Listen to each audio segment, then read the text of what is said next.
होता है, वो इंसान वही काम कर रहा होता है जो उसको करना चाहिए और वो उसी तरह के लाइफ़स्टाइल जी रहा होता है। जैसे यहाँ पर मून सैटर्न के साथ था, अब ये इंसान शुरुआत से ट्रैवलिंग करते हैं, तो इसलिए इनका हमेशा प्रोफेशन सिक्योर रहा है, ठीक है?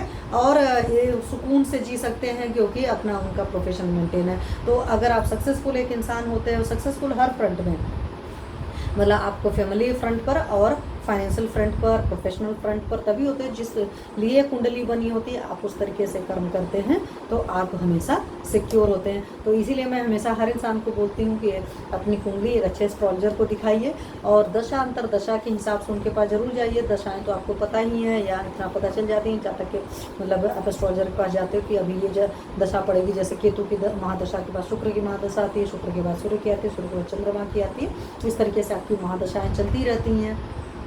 उन महादशाओं के हिसाब से भाई केतु की महादशा है तो आपको थोड़ा सा विरक्ति भाव रखना पड़ेगा। शुक्र की महादशा है तो आप न चाहते हो कि 10 लोगों से अटैच हो जाएंगे। सूर्य की महादशा है तो उस पराक्रम आएगा, बट सबके लिए करिए।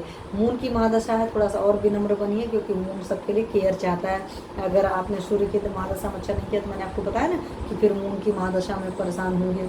इसी तरह जुपिटर की दशा में ज्ञान बांटना है, बुध की दशा में पढ़ाई लिखाई के काम करोगे तो बहुत अच्छा है। राहु की दशा में अगर ट्रैवलिंग वगैरह विदेश वगैरह जा रहे हो, विदेश से रिलेटेड काम कर रहे हो, हालांकि जिस हाउस से कनेक्टेड होता है साथ में ये चीज़ें भी वहाँ से आती हैं, ठीक है। तो दशाओं अंतर दशाओं का खिलौना इंसान होता है और दशाओं अंतर दशाओं के हिसाब से अगर अपने आप को अलाइन कर लेता है तो उसकी ज़िंदगी सुकून से कटती है। इसीलिए मैंने एक सेशन भी लिया था कि किस ग्रह की दशा में कैसे रहें, तो वो चीज़ भी आप जाकर के उस वीडियो को फिर से देख सकते हो। और उसके अलावा भी किसी की क्वेरी है तो आप उस क्वेरी को मतलब पूछ सकते हो। और